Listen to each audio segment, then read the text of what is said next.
Welcome to Raja Ghani vlogs. இன்றைக்கி வந்து ஒரு யூஸ்ஃபுல்லான விலாக் தான் உங்கள் கூட வந்து ஷேர் பண்ணியிருக்கேன்.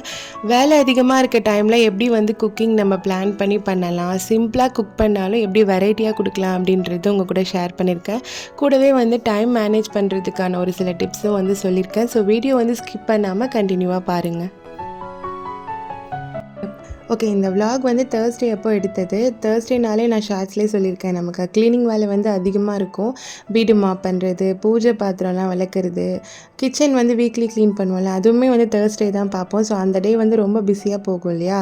ஸோ அந்த மாதிரி டைமில் எப்படி வந்து நம்ம ஈஸியாக வந்து குக்கிங் வேலை முடிக்கலாம் அப்படின்றது தான் இந்த வீடியோவில் சொல்லியிருக்கேன். ஸோ இந்த மாதிரி பிஸியான நாளில் வந்து காலையில் எழுந்த உடனே எல்லா வேலையும் ஸ்டார்ட் பண்ணுறதுக்கு முன்னாடி நாளே வந்து நம்ம கொஞ்சம் ப்ரீ பிளான்டாக இருக்கணும். எப்படின்னா, இந்த பாத்திரம்லாம் வந்து அன்னைக்குன்னு பார்த்து விளக்காமல் போடுறது, கிச்சன் கேஸ் ஸ்டவ்லாம் க்ளீன் பண்ணாமல் படுக்கிறதுன்னு கிச்சனில் ஏதாவது ஒரு வேலை வந்து நம்ம பெண்டிங்கில் வச்சுட்டு படுத்தோன்னா காலையில் எழுந்தோடனே அதுவே வந்து ஒரு நமக்கு கஷ்டமாக போயிடும். ஸோ வந்து க்ளீனிங் ஒர்க் நம்ம எப்பயுமே பண்ணுறவங்களா இருந்தால் கூட ஏதாவது ஒரு நாள் வந்து நமக்கு மிஸ் ஆகும் இல்லையா. அது வந்து இந்த மாதிரி பிஸி டேக்கு முன்னாடி நாள் வந்து வச்சுக்கவே கூடாது. ஸோ நான் முன்னாடி நாளே வந்து எல்லாமே க்ளீன் பண்ணி வாஷ் பண்ணிட்டு தான் படுத்தேன். ஸோ மார்னிங் கிச்சனுக்குள்ளே வந்த உடனே காஃபி போடுறதுக்காக பால் வச்சுட்டு பால் காய்ச்சி வர கேப்லேயே வந்து பாத்திரம்லாம் விளக்கி வச்சுருந்தது எல்லாத்தையும் அந்தந்த பிளேஸில் வந்து எடுத்து வச்சுருவேன். அடுத்து வந்து ஏதாவது ஒரு க்ராசரிஸ் வந்து ரீஃபில் பண்ணணும் அப்படின்னா அது வந்து ரெடி பண்ணி எடுத்து வச்சுருவேன்.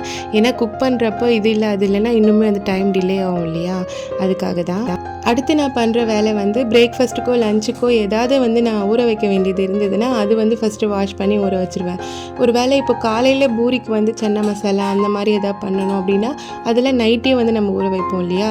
ஸோ அது வந்து முன்னாடி நாள் நம்ம வந்து பார்த்துக்கணும். இது வந்து காலையில் பிரேக்ஃபாஸ்ட்டுக்கு வெண்பொங்கல் தான் பண்ண போகிறேன். ஸோ அதுக்கான ரைஸும் பருப்பும் தான் வந்து ஊற வைக்கிறேன். வெண்பொங்கல் ரெசிபி வந்து நான் ஆல்ரெடி ஷார்ட்ஸில் வந்து போட்டிருக்கேன். இருந்தாலும் இதில் வந்து இன்னுமே டீட்டெயிலாக வந்து நான் சொல்லியிருக்கேன்.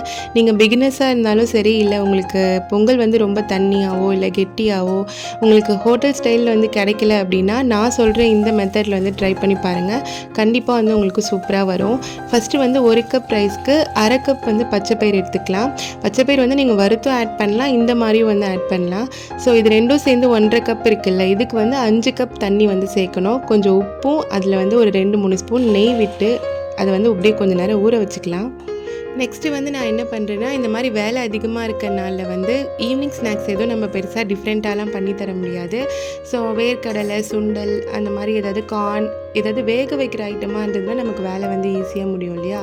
ஸோ அது ஏதாவது ஊற வைக்கணும்னா அதை காலையிலே ஊற வச்சா தான் கரெக்டாக இருக்கும். ஸோ அதுதான் வந்து பண்ணேன். ஸோ இந்த மாதிரி காஃபி குடிக்கிற கேப்லேயே வந்து நம்ம இத்தனை வேலை வந்து பார்த்து வைக்கலாம். ஸோ இதெல்லாம் ரெடி பண்ணி வச்சுட்டு ரிலாக்ஸாக உட்காந்து காஃபி குடிச்சிட்டு அதுக்கப்புறமா தான் நான் பிரேக்ஃபாஸ்ட் வேலைலாம் வந்து பார்த்தேன்.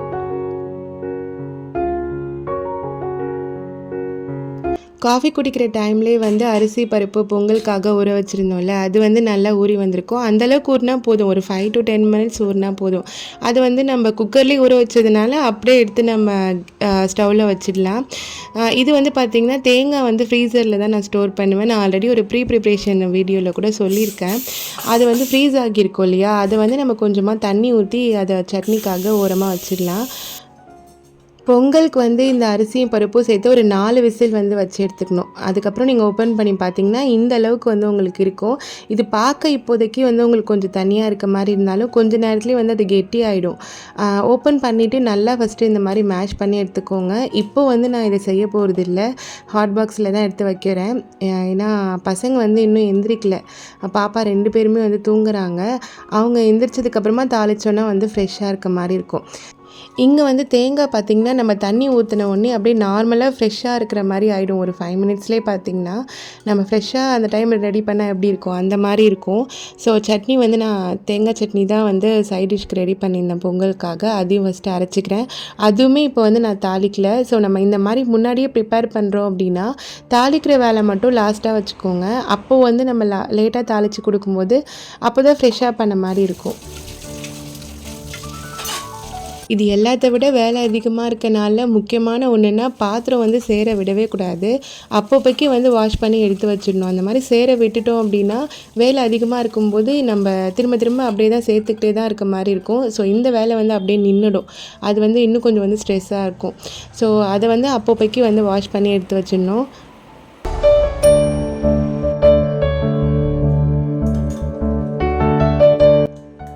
அதுக்கப்புறம் பசங்க எழுந்ததுக்கப்புறமா அவங்களுக்கு பால் ஆற்றி கொடுத்துட்டு சட்னி வந்து தாளிக்காமல் இருந்தது இல்லையா, அது வந்து தாளித்து வச்சுட்டு அதுக்கப்புறம் அதே பேன்லேயே வந்து நெய் ஊற்றி முந்திரி வறுத்து பொங்கலில் சேர்த்துக்கலாம்.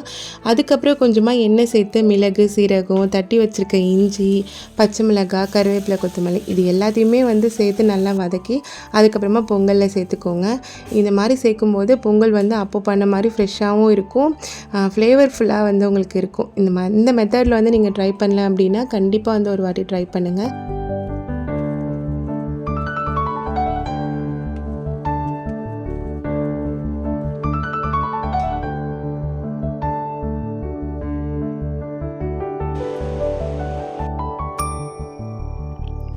ஸோ பிரேக்ஃபாஸ்ட்லாம் சாப்பிட்டு முடிச்சுட்டு நெக்ஸ்ட்டு வந்து லஞ்ச் வேலை ஸ்டார்ட் பண்ணுறதுக்கு முன்னாடி நான் இங்கே என்ன பண்ணுறேன்னா ஜூஸ் தான் வந்து போட்டு வைக்கிறேன். நார்மலாக எனக்கு ஜூஸ் அவ்வளோவா பிடிக்காது, நான் சுத்தமாக வந்து எடுத்துக்கவே மாட்டேன். ஆனால் இப்போ இருக்க கிளைமேட்டில் வந்து இதெல்லாம் குடிக்கலைன்னா சர்வை பண்ணவே முடியாது போல். அந்த மாதிரி பாடி ஹீட் ஆகுறதாகட்டும், ரொம்ப டயர்டாக ஃபீல் பண்ணுறது, பாடி டீஹைட்ரேட் ஆகுறதுன்னு சொல்லிட்டு நிறைய ஹெல்த் இஷ்யூஸ் வந்து ஃபேஸ் பண்ணுறதுனால கண்டிப்பாக வந்து ஜூஸ் வந்து எடுத்துக்கிட்டே ஆகணும். ஸோ வந்து இப்போயே போட்டு வச்சிட்டோன்னா நம்ம வீடெலாம் மாப் பண்ணும்போது ரொம்ப டயர்டாக இருக்கும், அந்த டைம் எடுத்து குடிச்சிக்கலாம் அப்படின்னு சொல்லிட்டு அதுதான் வந்து ரெடி பண்ணிகிட்ருக்கேன். அதே மாதிரி தான் வந்து கிட்ஸுக்கும், ஏன்னா நம்மளாலே இந்த வெயில் வந்து தாங்க முடியல இல்லையா, அவங்களுக்கு வந்து சுத்தமாக வந்து கஷ்டமாக இருக்கும். ஏன்னா அவங்க வந்து கண்டிப்பாக ரெஸ்ட் எடுக்க போகிறதும் இல்லை, விளையாடிட்டே தான் இருப்பாங்க. இப்போ வர லீவ் போயிட்டுருக்குல்ல, ஸோ அவங்களுக்கு விளையாடுற இதில் வந்து தெரியாது. நாம் தான் வந்து கண்டிப்பாக ஏதாவது ஒரு ஜூஸ் வந்து டெய்லி கொடுக்கறது வந்து ரொம்ப நல்லது. ரொம்ப சிம்பிளாக லெமன் ஜூஸ் கூட கொடுக்கலாம் வேலை இருக்க டைமில். அப்படி இல்லைன்னா மோர் வந்து கண்டிப்பாக சேர்த்துக்கிறது வந்து அதுவுமே பாடி வந்து கூலிங்காக இருக்கும். அந்த விஷயத்தில் பாப்பா வந்து சொல்லவே தேவையில்லை, நானே வந்து போட மறந்துட்டேன் அப்படின்னாலும் அவள் டெய்லி ஏதாவது ஒரு ஜூஸ் வந்து கேட்டுகிட்டே இருப்பாள். இப்போ கூட போட்ட உடனே அவளுக்கு ஃபஸ்ட்டு வந்து ஊற்றி கொடுத்துட்டேன், அவள் வைக்க கூட விடலை. நெக்ஸ்ட்டு வந்து லஞ்ச் வேலை தான் வந்து ரெடி பண்ணுறேன். இங்கே வந்து மஷ்ரூம் புலாவ் ரெடி பண்ணல, அதே மெத்தடில் வந்து வெஜிடபிள் புலாவ் வந்து ட்ரை பண்ணியிருந்தேன், ரொம்ப சூப்பராக வந்திருந்தது. ஃபஸ்ட்டு வந்து வெங்காயம், நெய்யில் வந்து வெங்காயம் மட்டும் போட்டு நல்லா வதக்கிடலாம். இப்போ ஒரு மசாலா பேஸ்ட் வந்து ரெடி பண்ணிக்கலாம். இதில் வந்து தேங்காய், ஒரு ஸ்பூன் வந்து கசகசா, ஒரு ஸ்பூன் மல்லி, ஒரு 2 ஸ்பூன் அளவுக்கு இஞ்சி பூண்டு பேஸ்ட்டு, பச்சை மிளகாய், அது கூடவே வந்து பட்டை, கிராம்பு, ஏலக்காய், பிரியாணிக்கு போகிற எல்லா ஸ்பைசஸும் போட்டு ஒரு பேஸ்ட் மாதிரி அரைச்சி எடுத்துக்கலாம். இப்போ இங்கே வெங்காயத்து கூடவே கொஞ்சமாக முந்திரி போட்டு வதக்கியிருக்கேன். அதுக்கப்புறம் நம்ம அரைச்சி வச்ச பேஸ்ட்டு, நம்மக்கிட்ட என்ன காய்கறி இருக்கோ அதை வந்து ஆட் பண்ணிக்கலாம். நான் வந்து கேரட், பீன்ஸ், பச்சை பட்டாணி, உருளைக்கிழங்கு, கொஞ்சமாக காலிஃப்ளவர் இதெல்லாம் வந்து சேர்த்துருக்கேன். இது கூடவே வந்து காய்க்கோ ரைஸ்க்கு எல்லாத்துக்குமே சேர்த்து வந்து நான் உப்பு சேர்த்துக்கிறேன், வேறு எந்த மசாலாவும் தேவையில்லை. இதை வந்து நல்லா ஒரு வாட்டி கலந்து விட்டுட்டு ஒரு நிமிஷம் போல் வதங்க விட்டு அதுக்கப்புறம் ரைஸ் ஆட் பண்ணிக்கலாம். நான் ஒரு 1.5 கப் ரைஸ் வந்து ஊற வச்சு வச்சுருந்தேன், அதுதான் வந்து சேர்த்துக்கிறேன். இந்த மாதிரி குக்கரில் நீங்கள் வைக்க போகிறீங்க அப்படின்னா ஃபஸ்ட்டு ரைஸ் ஆட் பண்ணி நல்லா மிக்ஸ் பண்ணிக்கணும், அதுக்கப்புறம் தான் தண்ணி வந்து சேர்க்கணும். எல்லா இடமும் வந்து மசாலா அப்போ தான் வந்து உங்களுக்கு ஸ்ப்ரெட் ஆகும். தண்ணியுமே வந்து சுடு தண்ணி சேர்த்திங்கன்னா சீக்கிரமாக வந்து குக்காய் வந்துடும். கூடவே வந்து ரைஸ் வந்து ஒரு மாதிரி நல்ல சாஃப்டாக இருக்க மாதிரி இருக்கும். அந்த ட்ரிக் வந்து ட்ரை பண்ணி பாருங்கள். ஸோ நான் 1 கப் ரைஸ்க்கு வந்து 1.5 கப் தண்ணி அளவுக்கு வந்து சேர்த்துருக்கேன். ஃபைனலாக வந்து புதினா கொத்தமல்லி ஆட் பண்ணி அதுக்கப்புறம் மறுபடியும் கொஞ்சமாக கலந்து விட்டுட்டு இதை வந்து கரெக்டாக ஒரு 2 விசில் வந்து வச்சு எடுத்துக்கிட்டிங்கன்னா சூப்பராக வந்து புலாவ் வந்து சூப்பராக ரெடி ஆகிடும். நார்மலாக செய்கிற புலாவ் வந்து நம்ம தேங்காய் பால்லாம் அரைச்சி சேர்க்கணும். இப்போ வேலை அதிகமாக இருக்கனால அது ஒரு வேலையாக இருக்கும் இல்லையா, அதே சமயம் பிரியாணி அளவுக்கு ரொம்ப வந்து ஃப்ளேவராலாம் இருக்காது. ஸோ இந்த மெத்தடில் மசாலாலாம் நம்ம அரைச்சி சேர்க்கும்போது பிரியாணி மாதிரியே ஒரு சூப்பரான ஃப்ளேவர் வந்து கிடைக்கும். நீங்கள் கண்டிப்பாக ட்ரை பண்ணி பாருங்கள், கிட்ஸுக்குமே ரொம்ப பிடிக்கும். அதே சமயம் நிறையா வெஜிடபிள்ஸ்லாம் சேர்த்துக்கிறதுனால ரொம்ப ஹெல்த்தியாகவும் இருக்கும். ஸோ அவ்வளோதான், இதோட வீடியோட எண்டுக்கு வந்து வந்துட்டோம். இந்த vlog வந்து உங்களுக்கு பிடிச்சிருந்தாலும் ஏதாவது ஒரு வகையில் யூஸ்ஃபுல்லாக இருந்தாலும் கண்டிப்பாக லைக் பண்ணி எல்லாருக்கும் ஷேர் பண்ணுங்கள். சேனல் மறக்காமல் சப்ஸ்கிரைப் பண்ணிக்கோங்க, அப்போ தான் அடுத்தடுத்து நான் வீடியோ போடும்போது உங்களால் ரெகுலராக ஃபாலோ பண்ண முடியும். தேங்க்யூ.